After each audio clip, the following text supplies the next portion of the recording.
Assalamualaikum warahmatullahi wabarakatuh.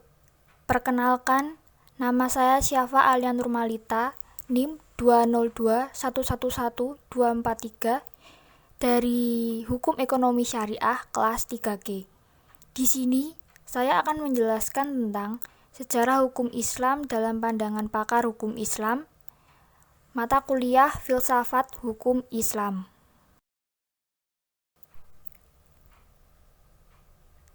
Di sini saya akan menjelaskan A. Konsepsi formal substansif hukum Islam. Konsep Islam yang dimaksud adalah konsep yang berasal dari sumber hukum Islam, yaitu Al-Quran, hadis, dan ijtihad, yaitu pemikiran para ulama. Menurut Sah, konsep hukum Islam dibatasi ruang dan waktu, yakni hukum Islam sebelum periode Umayyah dengan karakteristik hukumnya yang bersifat normatif, yaitu sebagai sumber hukum suci dan pembatasan hukum Islam pada akhir pemerintahan Umayyah yang bersifat teknis dalam tatanan hukum positif.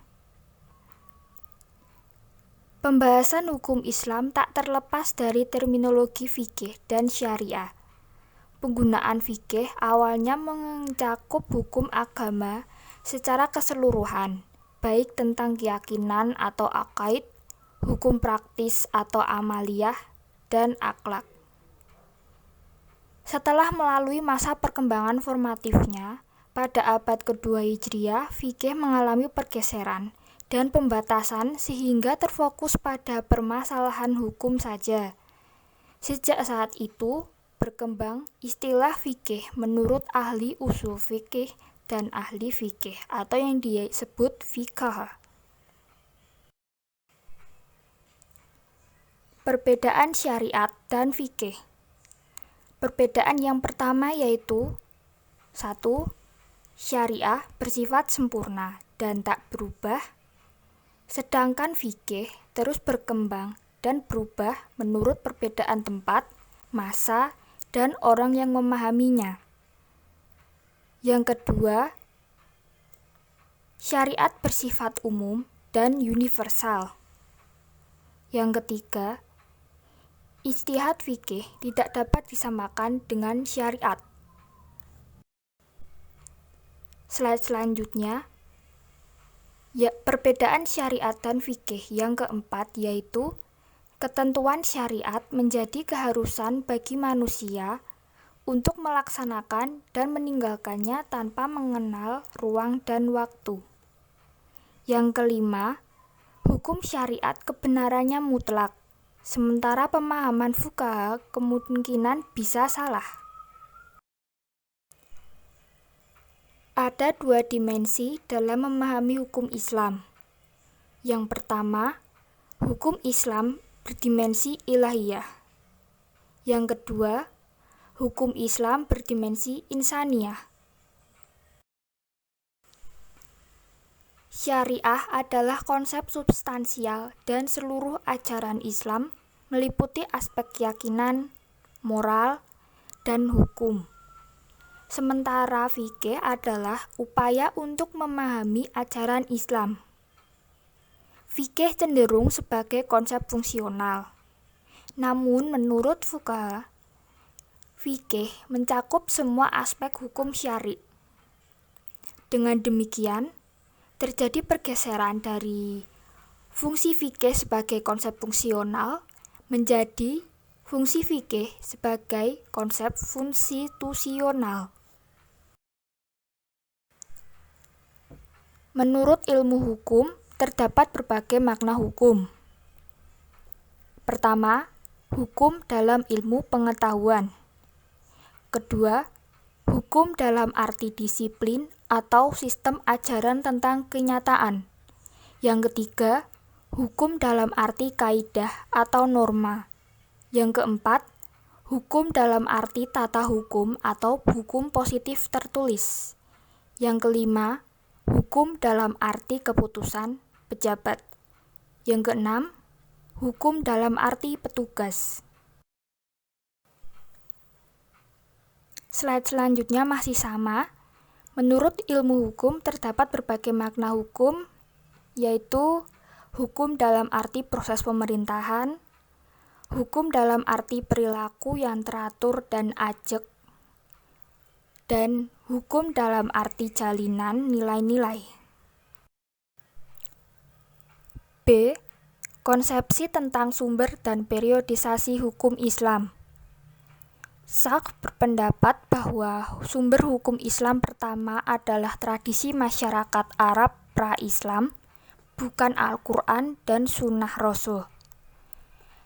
Tradisi adalah bagian kecil dari syariah Allah Subhanahu wa Ta'ala. Oleh sebab itu, tak benar menjadikan sesuatu sebagai bagian dari yang besar sebagai sumber hukum Islam. Menurut Zaih Mubarak, sumber hukum Islam yang hakiki adalah Allah Subhanahu wa Ta'ala. Menurutnya, Al-Quran bukan sumber hukum, melainkan dalil hukum.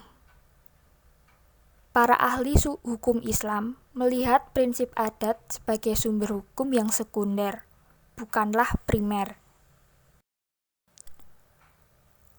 Pemikiran Syak selanjutnya adalah sunnah Nabi bukan sebagai sumber hukum Islam kedua, melainkan tradisi atau sunnah dari berbagai aliran pemikiran, baik di Mekah, Kufah, Madinah, dan Irak, dan baik pada masa Nabi SAW atau pada masa sebelum akhir pemerintahan Umayyah.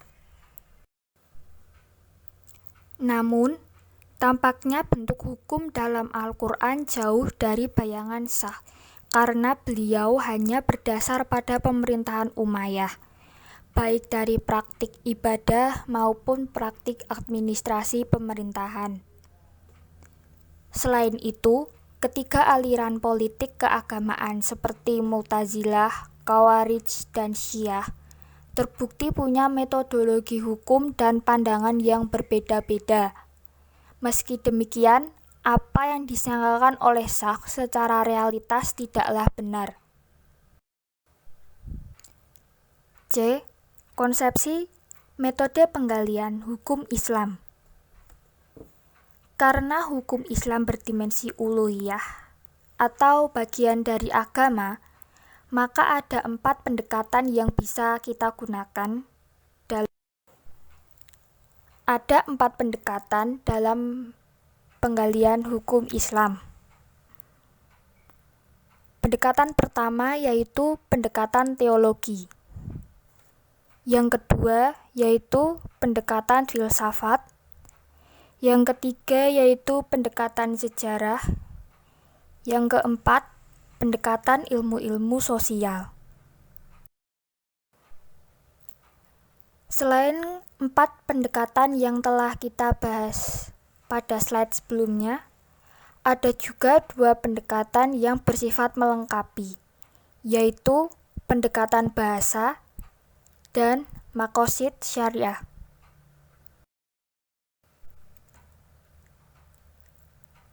Cukup sekian presentasi dari saya. Kurang lebihnya saya mohon maaf bila ada salah kata. Wassalamualaikum warahmatullahi wabarakatuh.